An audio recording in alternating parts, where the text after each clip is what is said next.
معصوم کا انتقام معصوم کے ہاتھوں باقی ہے۔ اور معصوم کے انتقام کی کیا خاص بات ہے؟ معصوم کے انتقام کی خاص بات یہ کہ بہرحال مختار نے اپنی انسانی حیثیت میں کام کیا۔ اس نے افراد کو تو جیسے جیسے شریک تھے کربلا کے واقعات میں ان کو ویسے ویسے سزائیں دیں، واصل جہنم کیا، اس میں کوئی شک نہیں۔ لیکن کیا صرف کربلا میں ہی وہ افراد تھے جو امام کے قاتل تھے؟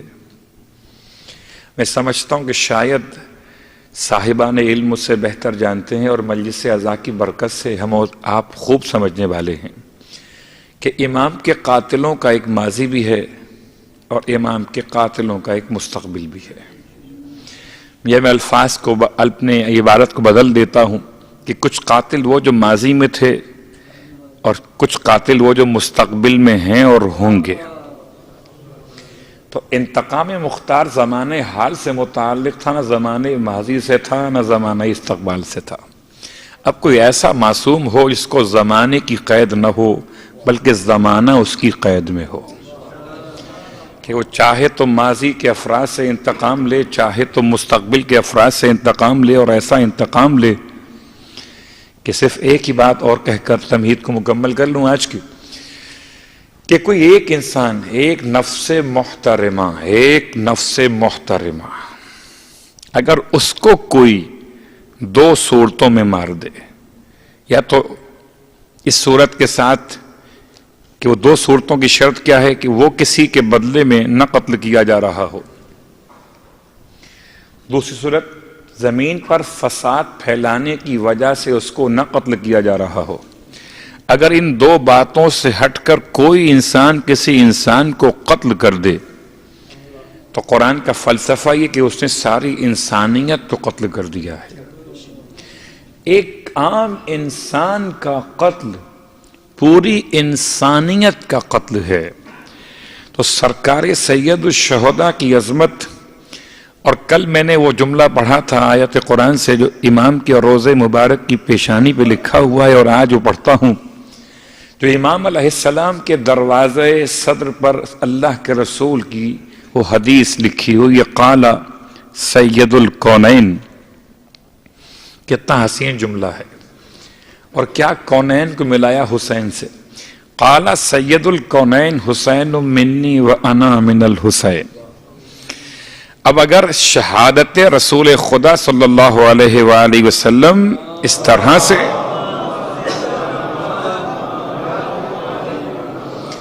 تو فرمایا سید الکونین نے، کونین کے سید نے فرمایا ہے۔ اللہ اکبر! کیا فرمایا کہ حسین مجھ سے اور میں حسین سے۔ جب کونین کے سید کا جملہ یہ ہو تو پھر کیا ایک مختار کے، ایک عمر ابن سعد کو مار دینے سے کیا اس کا انتقام پورا ہو جائے گا؟ میں کہتا ہوں کہ اگر جناب یحییٰ علیہ السلام کی شہادت کا انتقام جب لیا گیا تو کتنے ہزار افراد، 70 کہیے کہ 80,000 کہیے افراد تہے تیغ کیے گئے، قتل کیے گئے اس ایک خون کے انتقام کے۔ تو خون سرکار سید الشہداء کا انتقام کیسا ہونا چاہیے؟ اور اگر اس کے بعد بھی کوئی وضاحت ہمارے اذہان کو چاہیے ہو تو وہ جملہ زیارت وارثہ مبسوطہ کا کافی ہے۔ 3 قسم کے افراد پر لعنت ہے، اور ان 3 قسم کے افراد سے ہی انتقام خون حسین ہوگا۔ لعن اللہ امتن قتلت کا، اس میں تو آپ کہہ سکتے صرف کربلا کے افراد تھے، لیکن وَلَعَنَ اللَّهُ مَنْ ظَلَمَتْ کا، اس امت پر لعن اللہ امتن، کہیں امت کا لفظ کہیں صرف من کا استعمال، تو امتن قتلت کا ایک فرد نہیں ہے، پوری امت ہے۔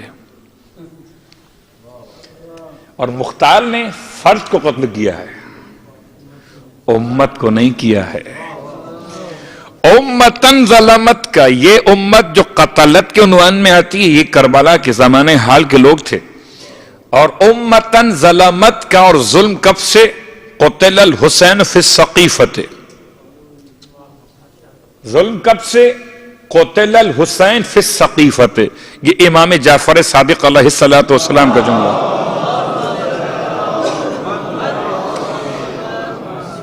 تو ماضی ہو گیا، زمان حال قتلت، ماضی ظلمت، اور اس کے بعد پھر مستقبل لعن اللہ امتا سمعت بذالک۔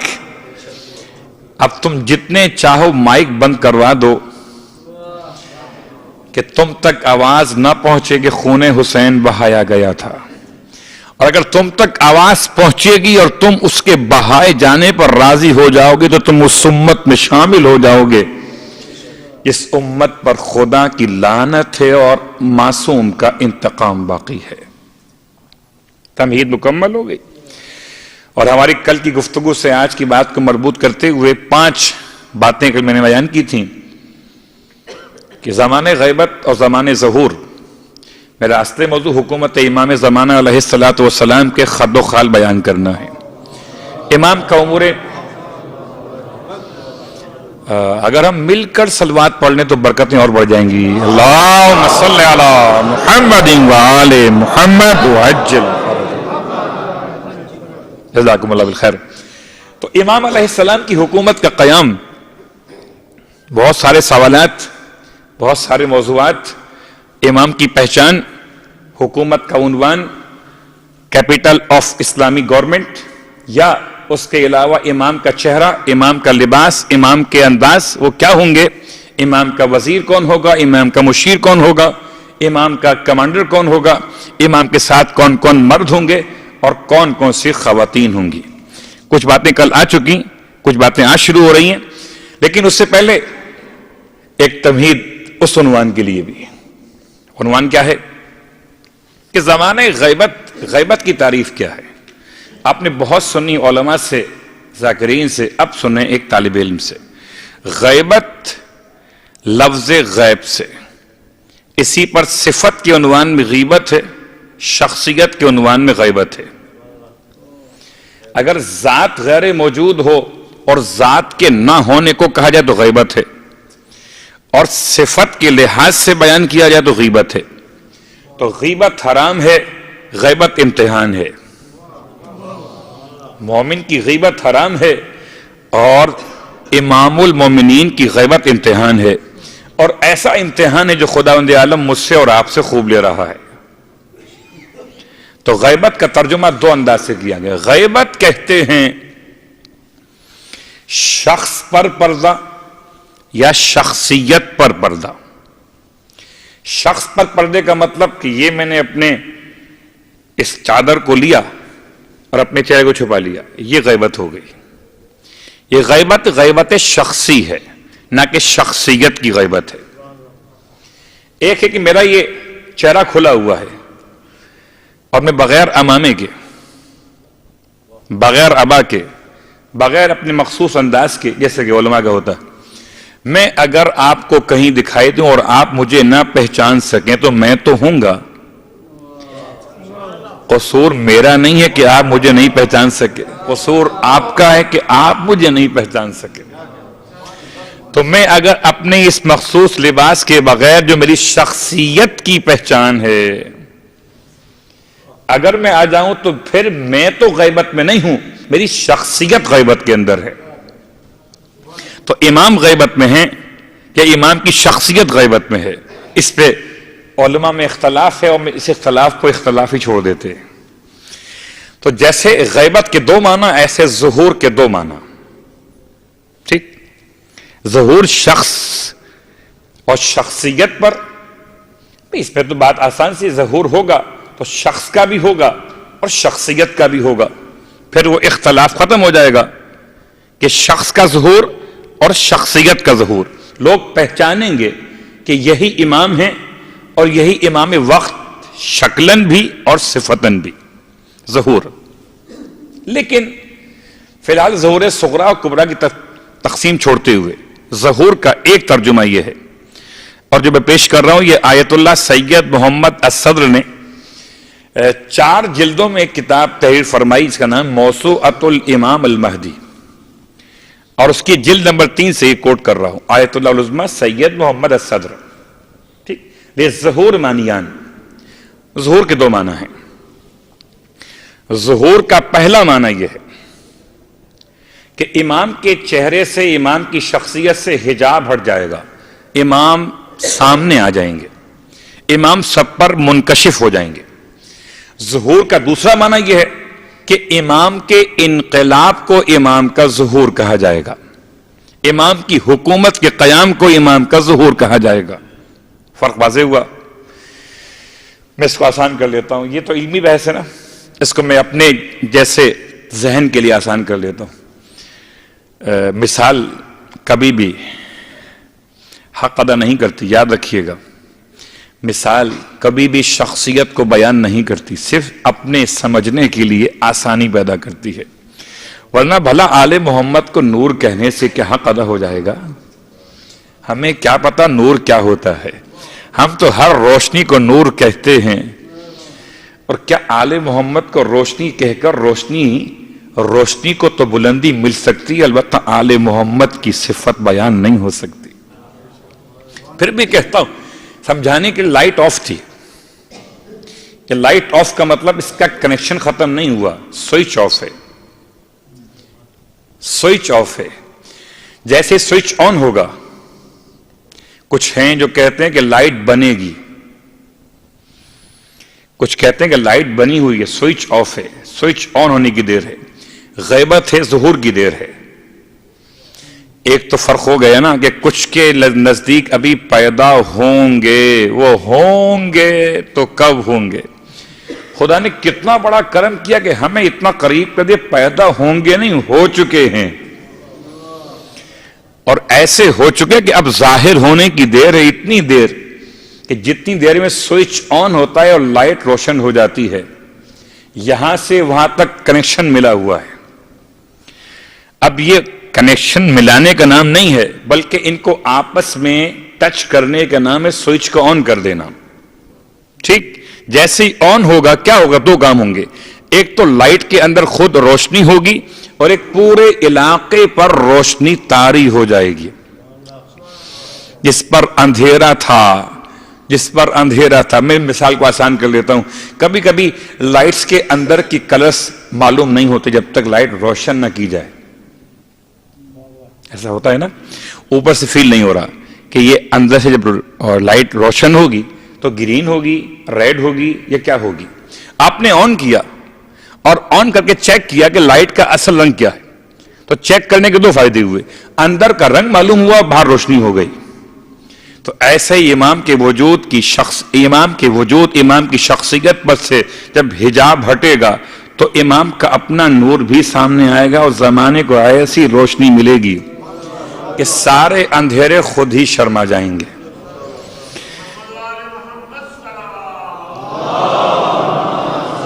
اللہم صلی اللہ علیہ وسلم۔ میں یہاں تک تو آپ کو لے آیا، ٹھیک۔ ظہور کے دو معنی ہو گئے، ایک ظہور کا وہ معنی جس سے افریقہ کے جنگل میں رہنے والا دیہاتی بھی امام کو پہچانے گا، یعنی انقلاب امام زمان۔ ایک وہ ظہور کا مطلب جو امام کے چہرے کو دیکھ سکے گا، وہ امام کو پہچانے گا۔ ایک اس کے لیے ظہور ہے اور ایک اس کے لیے ظہور ہے، درست ہے۔ اب آئیے امام علیہ السلام کی عمر مبارک کے حوالے سے اور امام کے چہرے مبارک کے بارے میں احادیث کے خلاصے کو پیش کر رہا ہوں۔ اس میں کوئی شک نہیں ہے کہ امام علیہ السلام کے عمر مبارک کے عنوان سے کہ امام 1173-74 برس ہو چکے، تو جب ظہور فرمائیں گے تو کتنے بوڑھے ہو جائیں گے، کتنے بوڑھے ہوں گے، 1174 برس۔ تو 4 روایتیں آپ کو سنا سکتا ہوں جس میں امام علیہ السلام کے عمر مبارک وقت ظہور کے بارے میں اختلاف کہ کس سن و سال کے ہوں گے، مگر اس سے پہلے راوی کا نام ہے عمران اور بیٹا ہے وہ حسین کا، ہے سواد یہ نون، اور خدمت سرکار ختم یہ مرتبہ صلی اللہ علیہ وآلہ وسلم میں بیٹھا،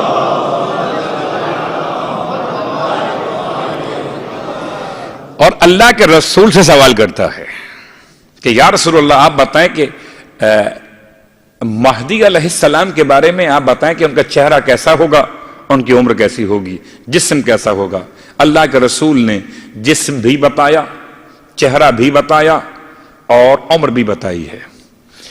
ارشاد فرمایا کہ یاد رکھو کہ ان کا جسم بنی اسرائیل کے مردوں کی طرح سے مضبوط اور سڈول ہوگا۔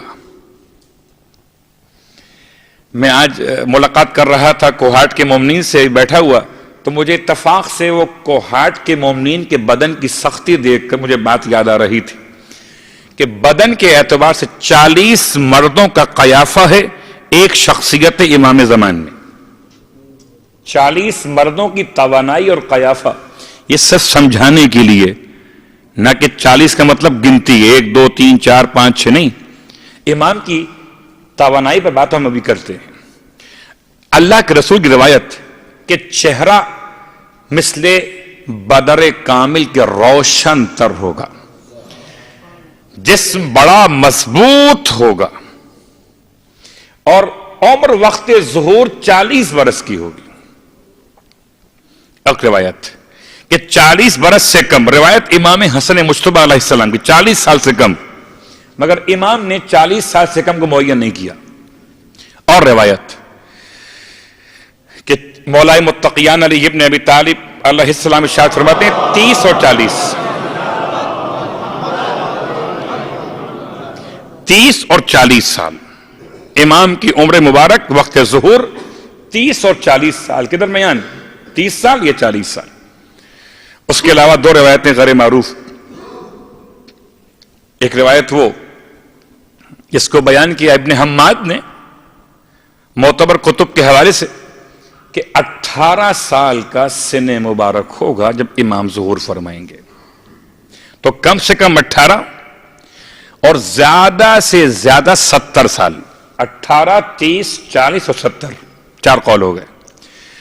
تو یہ تمام باتیں کیوں؟ اس لیے کہ بہت قریب ہے وقت ظہور، اتنا قریب ہے کہ اب لفظ قریب بھی دور ہے، مگر میں اس لیے قریب کہہ رہا ہوں کہ تاکہ سمجھانے میں آسانی ہو جائے، ورنہ قاف رے اور یہ اور بے 4 حرف کا مسئلہ ہے، اور 4 حرف دور ہیں، امام کا ظہور قریب ہے۔ انہم یرونہ بعیدا نراہ قریبا، ہم ان کو دیکھتے قریب اور وہ ان کو دیکھتے بہت دور، بعید۔ اور اب اس کیفیت میں کہ اللہ کے رسول کی روایت نے اس بات کو معین کیا کہ چہرہ بدر کامل، جسم بڑا مضبوط اور عمر 40 برس، جو 40 کا مطلب 40 سال مکمل نہیں ہے، بلکہ وہ توانائی جو ہمارے اور آپ کے اذہان میں 40 سال کے جوان میں ہونی چاہیے، وہ توانائی امام علیہ السلام کے جسم مبارک سے ظاہر ہوگی۔ اب آئیے امام علیہ السلام کے جسم کے اعتبار سے ایک اور روایت، کسی نے سوال کیا ہے، اور سوال کرنے والا نام اس کا اب بیان کرتا ہوں، وہ ہے خواجہ آبا سلط، اور خدمت امام رضا علیہ السلام بیٹھے ہوئے، ہرسمہ ابن آئی۔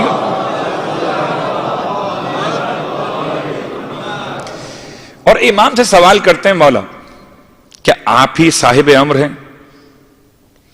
ارشاد فرماتے ہیں ہاں ہم امام اور صاحب امر ہیں، مگر وہ صاحب امر نہیں ہیں جس کے ذریعے سے خدا زمین کو عدل و انصاف سے بھرے گا۔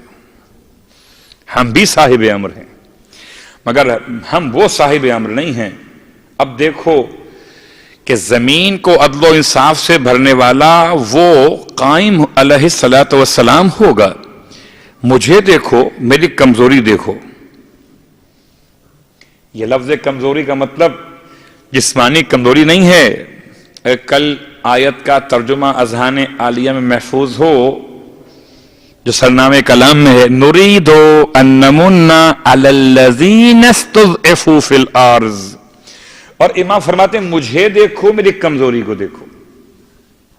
اور لفظ کمزوری تو آپ جانتے ہیں کہ حدیث کے ساتھ تلاوت ہو رہی تھی، اور یہ تو امام ہیں، وہ ختم یہ مرتبت فرما رہے تھے کہ انی لاجد فی بدنی ضعفا، میں اپنے بدن میں بڑھاپا اور ضعیفی محسوس کر رہا ہوں۔ تو امام کا یہ جملہ ہمارا قائم، اس کا جسم کتنا مضبوط ہوگا؟ فرماتے ہیں ایسے مضبوط ہوگا کہ بڑے بڑے درختوں کو اگر ہاتھ لگا دے تو جڑ سے اکھڑ جائیں گے۔ اس کی صلاحیت ایسی ہوگی کہ اگر پہاڑوں کے درمیان خالی آواز دے تو اس کے آواز کی شدت سے پہاڑ اپنی جگہ چھوڑ دیں گے۔ پتھر کی چٹانیں شگافتہ ہو جائیں گی، پہاڑ اپنی جگہ چھوڑ دیں گے اگر ہمارا قائم آواز بلند کرے گا۔ وہ اس کی شدت امام بیان کر رہے ہیں۔ اور اب 6 سال کے بعد امام کے لباس کے بارے میں 2 روایتیں اور سن لیجئے، امام کا لباس کیسا ہوگا۔ فی الحال میں امامے کی بات آج بیان نہیں کرتا، امام کی ابا کی بات بیان نہیں کرتا، امام کی تلوار پر بحث آج نہیں کرتا کہ امام کا اسلحہ کیا ہوگا۔ صرف اتنی بات کہ 2 روایتیں ہیں کہ لباس کون سا پہن کر آئیں گے۔ وہ لباس ختم یہ مرتبت احمد مجتبی محمد مصطفیٰ صلی اللہ علیہ وآلہ وسلم۔ اور ابو بصیر راوی ہے جس کو ابو محمد بھی کہا جاتا ہے۔ ابو بصیر ابو محمد خدمت امام موجود ہیں اور امام فرماتے ہیں کیا تم چاہتے ہو ابو بصیر کہ میں تمہیں لباس دکھاؤں والا جو ہمارا قائم پہن کر آئے گا؟ آمنا صدقنا، مولا دکھائیے، قربان جائیں ہم آپ کے اوپر۔ امام نے صندوق سے جو بھی زمانے میں استعمال ہو لفظ، اس سے اپنے لباس کو نکال کر سامنے پیش فرمایا، اور ابو بصیر کہتے میں نے دیکھا کہ اس لباس پر ایک خون کا دھبا موجود ہے۔ میں نے پوچھا یا رسول اللہ یہ سرخ نشان کیسا ہے؟ ارشاد فرمایا یہ لباس وہ ہے جو ہمارے جد ختم یہ مرتبہ اس وقت پہنے ہوئے تھے جب آپ جنگ احد کے میدان میں تھے، اور اس وقت چونکہ آپ کے دندان مبارک شہید ہوئے تھے تو دندان مبارک کا خون ہے جو آپ کے اس لباس پر محفوظ ہے۔ ابو بصیر کہتے ہیں میں آگے بڑھا، میں نے آگے بڑھ کر اس خون کو چومنا شروع کر دیا۔ لباس کی ایک روایت مکمل ہو گئی۔ لباس کون سا؟ جو احد کے میدان میں اللہ کے رسول نے پہنا، وہی لباس پہن کر آخری امام ظہور فرمائے گا۔ دوسری روایت امام کا لباس کیسا ہوگا؟ یہ روایت اس کا تعلق ذرا سا کچھ ماضی سے ہے۔ امام ارشاد فرماتے ہیں، امام محمد باقر علیہ السلام کی روایت،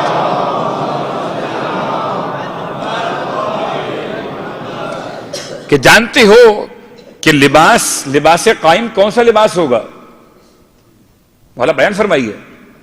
راوی کہتا ہے، فرماتے ہیں وہ لباس جبرائیل امین ابراہیم علیہ السلام کے لیے اس وقت لائے تھے جبکہ آپ نارے نمرود کی طرف ڈالے جا رہے تھے، تو ایک لباس آپ کو پہنایا گیا تھا۔ اس لباس کی خاصیت یہ تھی کہ نہ سردی لگتی تھی اور نہ اس کو پہن کے گرمی لگتی تھی۔ میں کہتا ہوں سردی اور گرمی لباس امام کی بات کروں یا امام کے عاشقوں کی بات کروں، سردی اور گرمی لگتی سب مومنوں کو ہے، مگر جب عشق حسین کی کیفیت پیدا ہو جائے نہ سردی رہتی ہے نہ گرمی رہتی ہے۔ اس لیے محرم کسی مہینے میں آئے، عزاداروں پہ اس کا کوئی فرق نہیں پڑتا کہ موسم حسینیوں سے چلتا ہے، حسینی موسم سے نہیں چلتے۔ تو یہ لباس سرد و گرم کا مسئلہ، یہ وہ لباس ابراہیم علیہ السلام۔ اگر آپ کے اذہان عالیہ محفوظ ہو روایت کہ جناب سیدہ فاطمہ الزہرا سلام اللہ علیہا اللہم صلی اللہ جو وصیت فرما رہی تھیں جناب ثانیہ زہرا سلام اللہ علیہا کو کہ یہ لباس اپنے بھائی کو وقت آخر دے دینا، وہ لباس ابراہیم تھا، ایک روایت ملتی ہے۔ لیکن لباس ابراہیم کی روایت وہاں سے ابراہیم علیہ السلام سے جو آپ نے اس وقت پہنا جبکہ آپ آتش نمرود میں ڈالے گئے۔ وہ لباس اس کے بعد آپ نے منتقل کے جناب اسحاق کو، اسحاق سے ملا یوسف کو، یعقوب کو، یعقوب سے یوسف علیہ السلام کو، علیہم السلام کو انبیاء میں منتقل ہوتا رہا. اور وہی لباس تھا جب جناب یوسف علیہ السلام نے مصر کی حکومت جب آپ کے قدموں پر صدقے اور واری ہونے لگی کہ مجھے قبول کر لیں، تو اللہ کے نبی نے قبول فرمایا حکم خدا کے ساتھ، اور اس لباس کو زیبتاً فرمایا. وہ لباس کھولا تھا کہ اس کی خوشبو جناب یعقوب تک پہنچی ہے، اور جناب یعقوب فرما رہے تھے وہ زندہ ہے میرا بیٹا یوسف، میں اس کی خوشبو کو محسوس کرتا ہوں.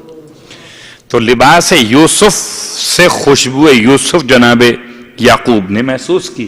انبیاء میں یہ لباس منتقل ہوتا ہوا چلا، یہاں تک کہ یہ لباس ہر امام، چونکہ روایت معصوم ہے کہ جتنی چیزیں انبیاء کو بطور میراث ملی ہیں، بطور اعجاز ملی ہیں، وہ سب کے سب ختمیہ مرتبت کو ملی ہیں، اور جو ختمیہ مرتبت کو ملی ہیں وہ ختمیہ امامت کو ملیں گی، ختمیہ امامت کو ملیں گی.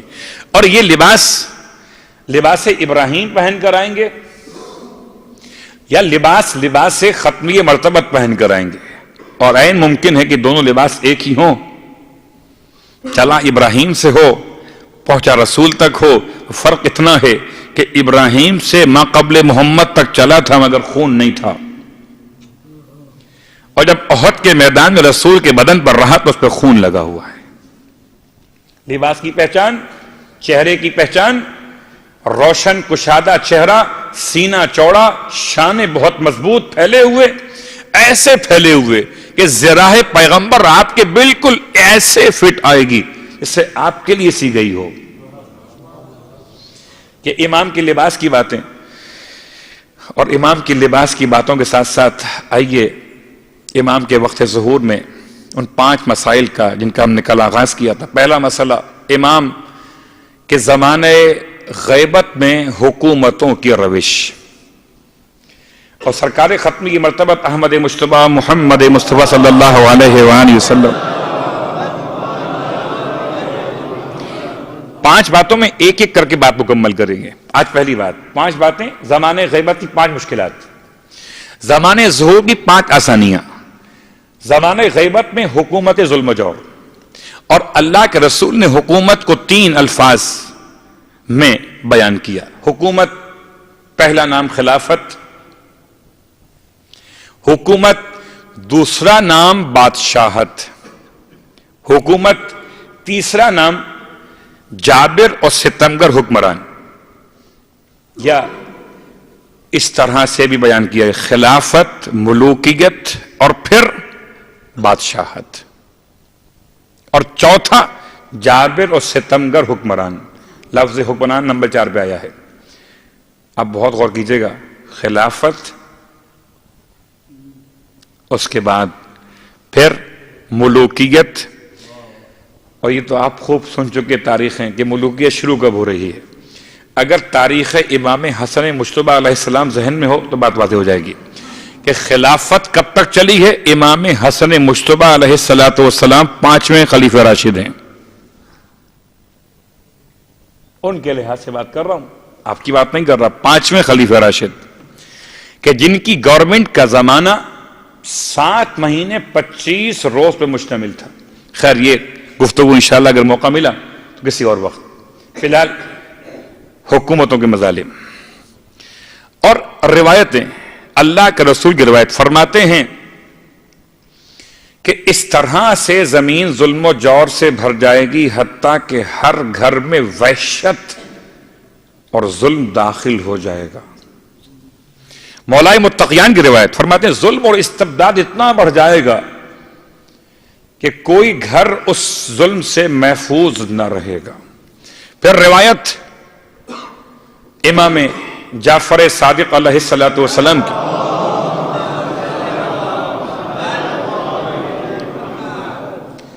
کہ جب ہمارا مہدی ظہور کرے گا زمانہ کیسا ہوگا کہ زمانہ ظلم و جور اتنا بڑھ چکا ہوگا کہ کوئی جگہ. اب میں وہ اس کی ایک مثال پیش کر دوں کہ یہ کیوں کہا جاتا ہے کہ زمانہ ظلم و جور سے بھر چکا ہوگا. اس کے بھرنے کا مطلب کیا ہے؟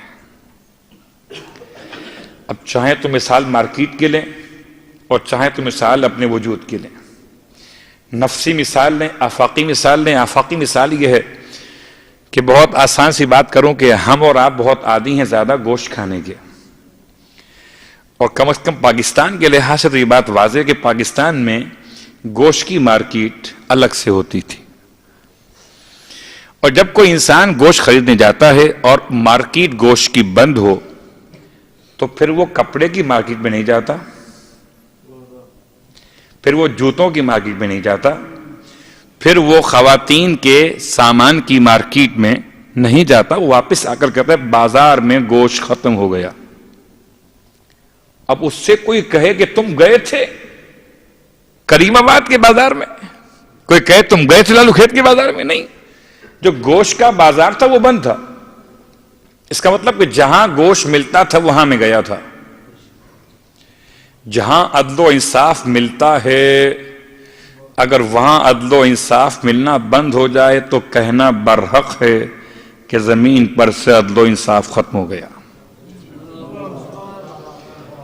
اور اگر اس مثال کے بعد اپنی نفس کی مثال چاہیے تو اب مجھے بتائیے گا کہ آنسو کہاں سے آتے ہیں؟ آنکھوں سے۔ اگر آنکھوں میں آنسو ختم ہو جائے تو بالوں سے اور کانوں سے اور ناک سے اور زبان سے اور ہاتھوں سے اور سینے سے اور پیروں سے آنسو نہیں آ سکتے۔ اگر آنکھوں میں آنسو نہیں، اس کا مطلب باڈی میں آنسو ختم ہو گئے۔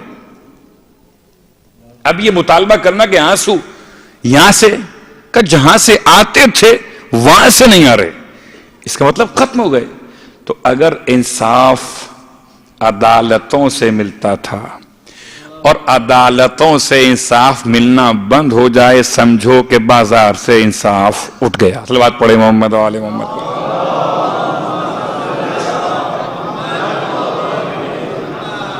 درست؟ اللہم صلی اللہ علیہ وسلم۔ زمانہ امام میں حکومت کا انداز، اور صرف ایک جملہ کہہ کر میں پھر امام کے سپاہیوں کی بات شروع کرتا ہوں، کیونکہ مجھے باقی ایام میں اس موضوع کو مکمل کرنا ہے اور بہت تیزی کے ساتھ بات کو آگے بڑھانا ہے۔ کل میں آپ سے وعدہ بھی کر چکا، پتہ کتنا برا ہوگا دعائے ندبہ کی شرح کے جملے اور ان جملات کی شرح کے جو ہر جمعہ اور ہر عید میں امام کی یاد میں پڑھی جاتی ہے۔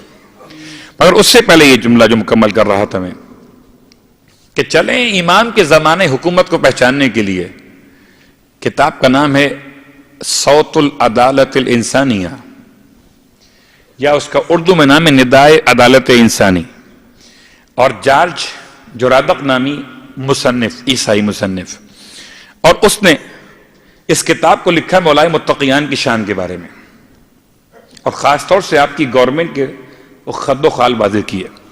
اور جس نے مولائے متقیان کی گورنمنٹ کے خد و خال پڑھے ہوئے ہیں اس کے لیے موضوع بہت آسان ہے کہ امام زمانہ کے حکومت کے خد و خال کیا ہوں گے۔ البتہ کچھ تبدیلیاں ہیں ناموں کے اعتبار سے، مقامات کے اعتبار سے، کہ نام کیا ہوں گے، کیپٹل کے مسائل ہو سکتے ہیں، اور امام کا طریقہ کار کیا ہوگا عدالت قائم کرنے کا۔ فی الحال وہ جملہ کہ اس جارج نامی شخص نے جب کتاب لکھی مولا کے بارے میں مسودہ لکھ لیا، اور جتنے بھی مسلمان اس کے زمانے میں تھے، اس کے علاقے میں تھے، سب سے رابطہ کیا، چھپوا دو اسے، میں غریب عیسائی ہوں، کوئی تیار نہیں ہوا۔ جو کتاب لکھتا ہے نا، بالکل اس کی ایسی مثال جیسے کوئی شاعر شعر کہنے کے بعد بےتاب رہتا ہے کہ کوئی سننے والا مل جائے، اور سننے والا مل جائے تو شاعر پھر اپنا سب کچھ سنا کے دم لیتا ہے، اور جب تک وہ نہ سنا لے اس کے لیے طبیعت بحال نہیں ہو سکتی۔ یہ مسئلہ فطری سا مسئلہ ہے۔ ہاں تو کتاب لکھ لی مگر کتاب چھپ نہیں رہی ہے۔ بیٹھا چرچ میں بہت افسردہ، اس چرچ کے پادری نے اس سے پوچھا کہ سب چلے گئے، دعا ختم ہو گئی اتوار کی، تم کیوں بیٹھے ہوئے ہو، کیا بات ہے؟ کہ میں نے ایک محنت کی تھی اور آئے گا جا رہی ہے۔ کیا محنت تھی؟ کہ میں نے مسلمانوں کے چوتھے خلیفہ کے بارے میں کتاب لکھی تھی اور کوئی چھپوانے پہ تیار نہیں ہے۔ کہ مت گھبراؤ، ہم چھپوا دیں گے۔ اور ہم چھپوائیں گے اس طرح سے کہ اس کو تم ہم سے ایڈ لو، پوری چھپواؤ اسے، اور مارکیٹ میں جب یہ پوری سیل ہو جائے تو پھر جو ہماری دی ہوئی رقم میں بس وہ واپس لوٹا دینا، سارا منافع تمہارا، پروفٹ میں کوئی شیئر نہیں ہوگا، سب تمہارا ہوگا۔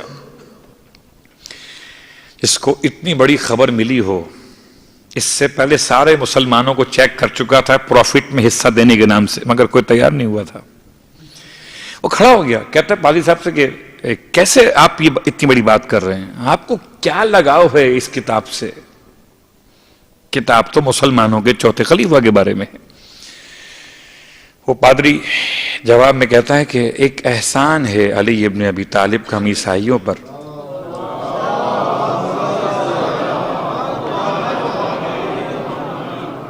ایک احسان ہے، اور اس احسان کو اتارنے کی ایک کوشش میں کر رہا ہوں۔ اللہ اکبر۔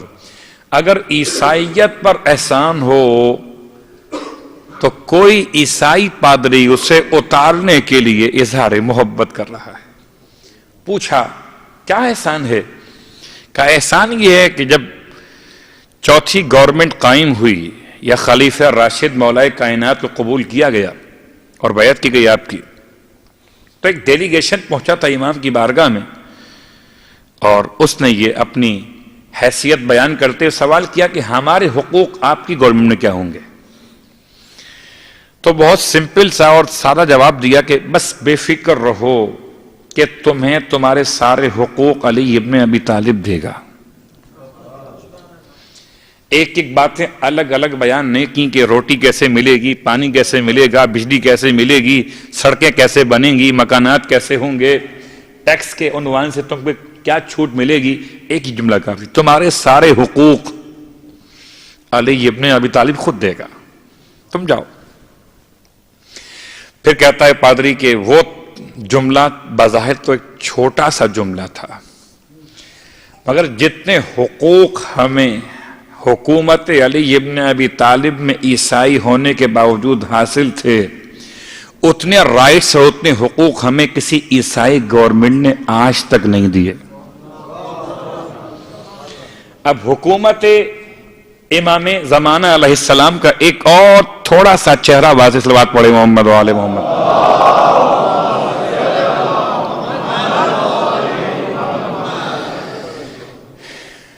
حکومتوں کے مظالم تو بہت زیادہ ہیں اور روایات بہت زیادہ ہیں، اور خاص طور سے وہ حکومتوں میں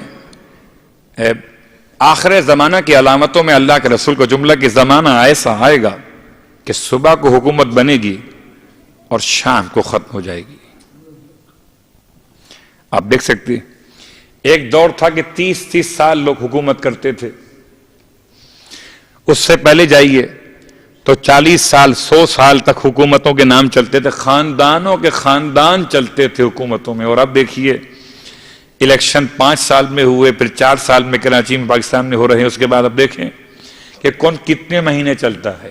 مجھے تو ایک بات سمجھ میں آتی ہے، کفر کے ساتھ چل سکتی ہے تمہاری حکومت، مگر ظلم کے ساتھ نہیں چل سکتی کسی کی بھی حکومت۔ یہ ایسا فارمولہ ہے مولائے متقیان کا بیان کیا ہوا کہ اس پر آپ چیک کر لیجئے۔ لیکن آخر زمانہ کی علامت اور دنیا بھر کے حالات کو آپ نے نگاہوں میں رکھیے، پھر سوچیے آخر زمانہ میں حکومتیں اتنی ناپائیدار ہوں گی کہ صبح کو بنے گی، شام کو ختم ہو جائے گی، اور حکومت کی کمزوریاں آخر زمانہ کی علامت۔ اور کیا کمزوریاں؟ مولائے متقیان علی ابن ابی طالب علیہ السلام کا وہ جملہ ارشاد فرماتے ہیں کہ ایک زمانہ ایسا آئے گا جب فساد پھیلانے والے اور زنا کرنے والے افراد نعمتوں سے بہرہ مند ہوں گے۔ اب اس الفاظ پہ جو روایت کا ترجمہ میں کر رہا ہوں اس پہ غور کیجئے گا۔ کبھی کسی کو نعمتوں میں بہرہ مند دیکھ کر اس کے تقوی کا فیصلہ مت کیجئے گا۔ ایک ایسا زمانہ آئے گا، ایسا زمانہ آئے گا کہ پست و ذلیل افراد صاحب مقام ہو جائیں گے، اور انصاف پرور افراد ناتواں اور کمزور ہو جائیں گے۔ پوچھا مولا ایسا زمانہ کب آئے گا؟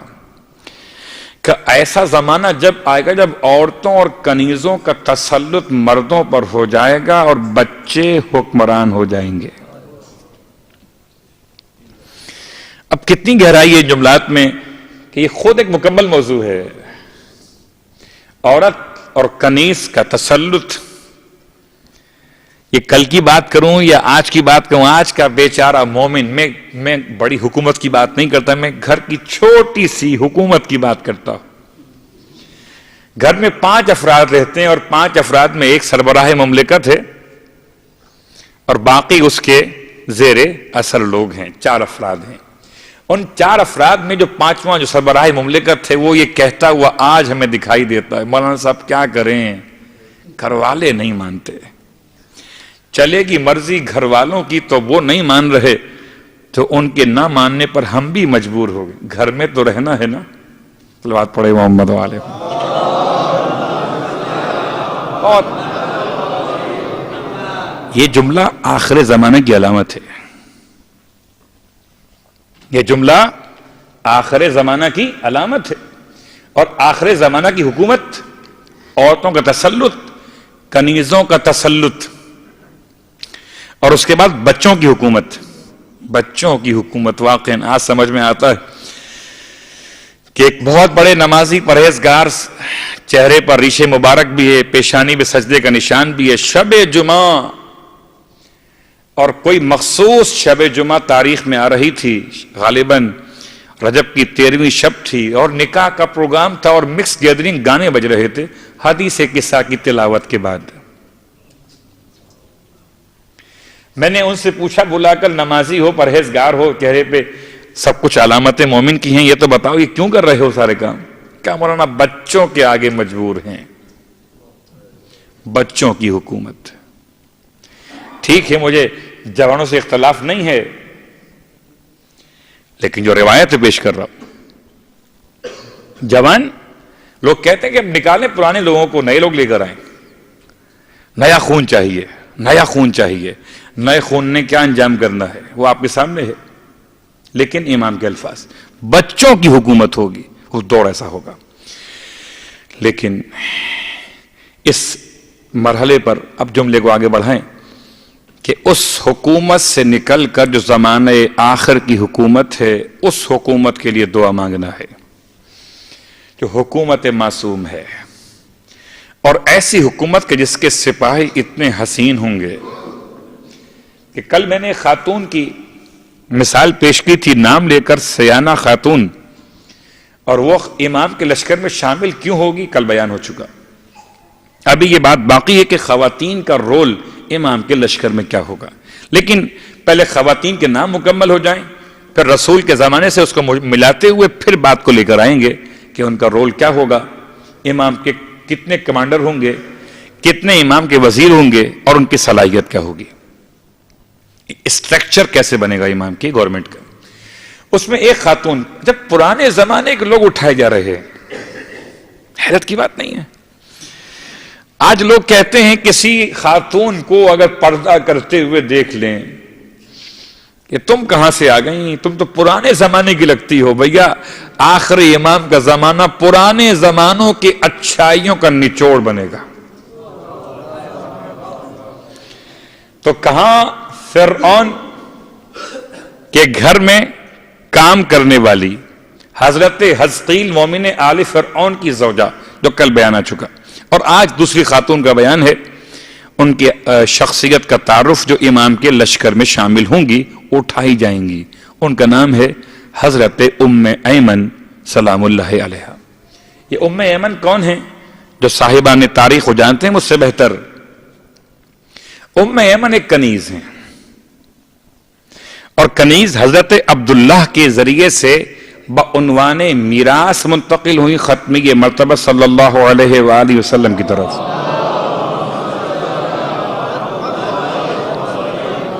فی الحال میراث کے مسائل چھوڑتے ہوئے دادا سے پوتے کو یا باپ سے بیٹے کو میراث کیسے ملتی ہے الگ موضوع ہے۔ فی الحال ام ایمن کا نام آپ کے علم میں۔ ام ایمن لشکر امام کے لیے اٹھائی جائیں گی. ام ایمن کون؟ ان کا نام ام ایمن نہیں ہے. ام ایمن تو ایمن کی ماں کو کہتے ہیں اور ان کے بیٹے ہیں ایمن.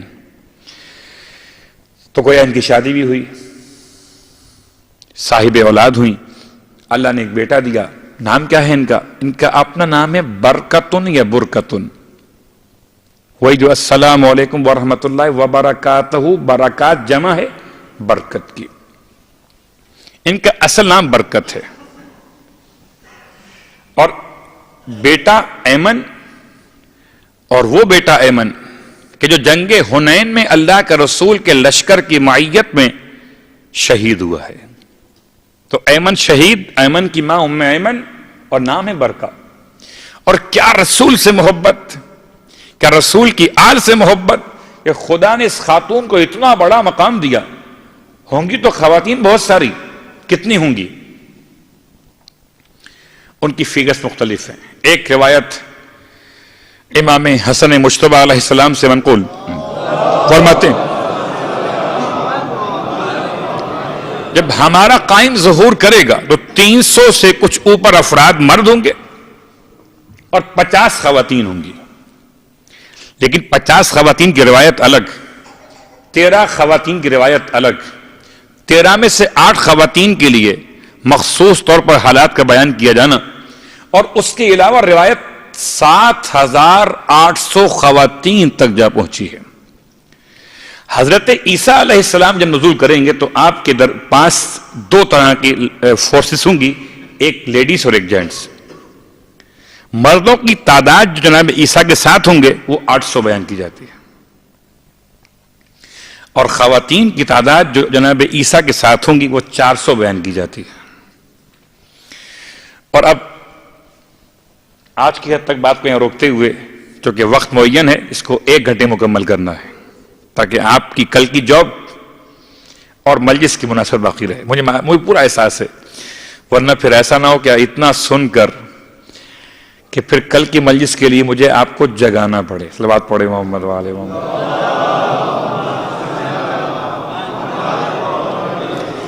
ویسے تو خیر اچھے مقامات پہ سونا بھی عبادت ہوتا ہے, اگر مقام کی بے احترامی نہ ہو اس شرط کے ساتھ. تو خیر امام کے قیام کے حوالے سے ہماری اور آپ کی دعا, اور صرف دعائے ندبہ کا وہ جملہ, میری تقریر کے 3 پارٹ چل رہے ہیں. دعائے ندبہ کی شرح کا بس ایک جملہ, این الشموس الطالعۃ این الاقمار المنیرۃ وَأَيْنَ الْأَنْجُمُ الظَّاهِرَةُ. کہاں ہے چمکتے ہوئے سورجوں کا بیٹا, چمکتے ہوئے سورجوں کا بیٹا. کہاں ہے روشنی عطا کرنے والے چاندوں کا بیٹا, اور کہاں ہے روشنی پھیلاتے ہوئے درخشاں ستاروں کا بیٹا. اور یہ 3 جملے جمع کر کے روایت پیش کرتا ہوں. آیات اپنے مقام پر ہیں, اور کن کن آیات کو بیان کیجئے گا. بہت ساری آیات ہیں جو چاند کے بارے میں ہیں, جو سورج کے بارے میں ہیں, لیکن لوگ سمجھتے ہی نہیں ہیں. چاند کو چاند مانتے ہیں کہ جو صرف بینا افراد کو روشنی دیتا ہے. اس چاند کو سمجھ نہیں پاتے جو نابینا کو بھی روشنی عطا کرتا ہے. ارے سورج کو سورج مانتے ہیں, اس سے روشنی میں استفادہ کرتے ہیں. اس سورج کو نہیں مانتے کہ جو پردے میں بھی ہو تو محروم نہیں کرتا. اور رہ گئی بات ستاروں کی, جو ستارے ہیں ان کو خوب مانتے ہیں, مگر وہ ستارے جو ڈوب جائیں انہیں سب مانتے ہیں. اور جو ڈوبتی ہوئی انسانیت کو بچا لیں. راوی کا نام کیا ہے, ساتھ میں کون موجود ہے؟ اتفاق سے دونوں انصاری شخص ہیں. ایک کا نام ابو ایوب انصاری ہے اور ایک کا نام جابر ابن عبداللہ انصاری ہے, اور یہ دونوں موجود ہیں خدمت ختمیہ مرتبت صلی اللہ علیہ وآلہ وسلم.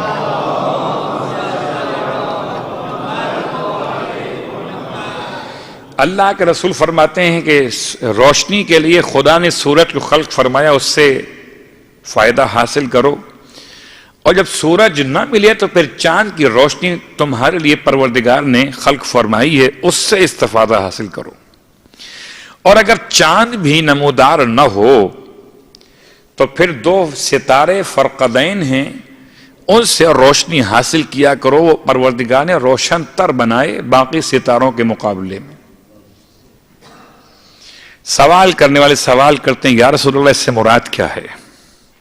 ارشاد فرمایا، 2 روایتوں کا نچوڑ پیش کر رہا ہوں کہ سورج سے مراد میرا وجود مقدس ہے، اور جب میں نہ رہوں تو پھر چاند سے مراد میرے وسیع میرے بھائی علی ابن ابی طالب کا وجود مقدس ہے، اور جب علی نہ رہیں تو فرقدین کون کہ حسنین جو درخشاں ستاروں کی مانند ہیں، اللہ اکبر، ان کے وجود سے روشنی حاصل کی جائے۔ اب صرف ایک جملہ کہ جو کربلا کا ناصر تھا وہ پنجتن کا ناصر تھا، اسلام کا ناصر، خدا کا ناصر، پنجتن کا ناصر۔ آپ خود پڑھتے ہیں انصار کس کے انصار؟ رسول کے انصار، سلام آپ پر۔ انصار کس کے؟ کہ انصار امیر المومنین کے۔ انصار کس کے؟ کہ انصار جناب سیدہ کے۔ انصار کس کے؟ کہ انصار ابی عبداللہ سے پہلے ابو محمد کے، پھر ابی عبداللہ کے۔ تو چونکہ وہ 5ویں معصوم تک کا مسئلہ تھا، جس نے 5ویں معصوم کا ساتھ دیا اس نے پچھلے 4 معصومین کا ساتھ دے دیا، اور جو آخری زمانے میں امام معصوم کا ساتھ دے گا وہ 14 معصومین کا ناصر کہلائے گا۔ اب غور کیجئے کتنا بڑا لقب ہے، ناصر المعصومین، 14 معصومین کا ناصر۔ اور چونکہ ربیع الاول کی آج 2 تاریخ اور تیسری شب، اور اس تاریخ میں لٹا ہوا قافلہ واپس مدینے پہنچا ہے۔ اس دفعہ جو تاریخ آپ کے سامنے آئی ہے اس میں ایک اور اس تاریخ میں فرق ہی ہو گیا کہ وہ جب قافلہ پہنچا تھا مدینے دن جمعے کا تھا، اور یہاں پر آج ہفتے کا دن ہے۔ اس سال ربیع الاول کی 2 تاریخ جمعے کا دن تھا، اور خطیب جمعے کا خطبہ مدینے کی مسجد میں دے رہا تھا، اور امام سیاہ لباس پہنے ہوئے شال عزا کے عنوان میں اپنے آپ کو سیاہ لباس سیاہ عمامے کے ساتھ اس کیفیت غم میں آگے بڑھ رہے تھے کہ آپ نے اپنے مدینے میں داخل ہونے سے پہلے 2 کام کیے۔ پہلا کام یہ کیا کہ اپنی آمد کی خبر مدینے میں بھجوائی ہے۔ کون ہے یہ امام کے ساتھ کہ جو امام کی طرف سے خبر لے کر پہنچا؟ بشیر ابن جزلم، اور اس سے امام فرماتے تم شعر کہہ لیتے ہو؟ بشیر کہتا ہے مولا کوشش کر لیتا ہوں، اتنا خاص بیان نہیں کرتا ہوں۔ کہ بشیر جا کر مدینے میں میری آمد کی خبر کر دو۔ بشیر نے کیا کیا؟ بشیر نے اپنے گلے میں سیاہ چادر کو ڈالا، جیسے کہ سوگ کی خبر دیے جانے کا رواج تھا، اور مدینے کی گلیوں میں داخل ہوا، آواز بلند کہتا ہوا چلا، یا اہل یثرب لا مقام لکم، اے مدینے کے رہنے والوں، مدینہ رہنے کی جگہ نہ رہا۔ اَلَقَدْ قُتِلَ الْحُسَيْنُ بِكَرْبَلَا، اَلَقَدْ ذُبِحَ الْحُسَيْنُ بِكَرْبَلَا، مدینے والوں حسین کربلا میں قتل ہو گئے، مدینے والوں حسین کربلا میں ذبح کر دیے گئے۔ وہ کہتا ہوا چلا اور گھروں کے دروازے کھلنے لگے، رونے کی آواز بلند ہوئی، اجرکم اللہ۔ اور کیفیت یہ ہے کہ یہ بیان کرتے کرتے بشیر پہنچا ایک ایسے محلے میں، اس میں سب سے مشکل کام تھا یہ اعلان کرنا۔ محلے کا نام محلے بنی ہاشم ہے، اور جب اس محلے میں داخل ہوا تو وہ گلیاں تھیں جہاں سے حسین رخصت ہوئے تھے، وہ مکانات تھے کہ جہاں سے امام کے رخصت کے وقت آنسو بہتے تھے، جہاں سے رونے کی صدائیں بلند تھیں جب بشیر نے اعلان کیا کہ اے مدینے والو کیا گھروں میں چین سے بیٹھے ہو، نکلو کہ نبی زادیاں اسیر ہو کے واپس آئی ہیں، اٹھو چلو استقبال کو، یہ سید سجاد بھرے گھر کو قربان کر کے واپس آئے۔ محلے بنی ہاشم سے شور ماتم بپا ہوا، گھروں سے لوگ نکلنے لگے، سر و سینہ پیٹنے لگے، مگر بشیر سے سب سے سخت سوال ایک بی بی نے کیا ہے۔ ایک ضعیفہ آگے بڑھی، ہاتھ میں عصا لیے ہوئے، سر سے پیر تک سیاہ لباس میں ہے، سیاہ عبا کے اندر ہے، قریب آگے فرماتی ہیں اے اعلان کرنے والے، تو نے کیا خبر دے دی؟ تو جانتا ہے اس کا مطلب کیا ہے؟ تو کیا کہتا ہے؟ کیا آقا حسین اور ذبح ہو گئے؟ بس یہ کیا کہتا ہے؟ کہنے والے، منادی کرنے والے، تو کہتا کیا ہے؟ جانتا بھی ہے اس کا مطلب کیا ہے؟ ارے اتنا بتا دے کہ اگر ایسا ہو گیا تو بتا دے کہ پھر عباس کہاں رہ گیا تھا؟ اور اتنے جلال کے لہجے میں سوال کیا تھا کہ بشیر لرز گیا، سمجھ گیا کہ یہ کوئی محترمہ عباس کی خاص لگتی ہے جو عباس کا نام ایسے لیتی ہے جلال کے ساتھ، میرا عباس کہاں رہ گیا تھا؟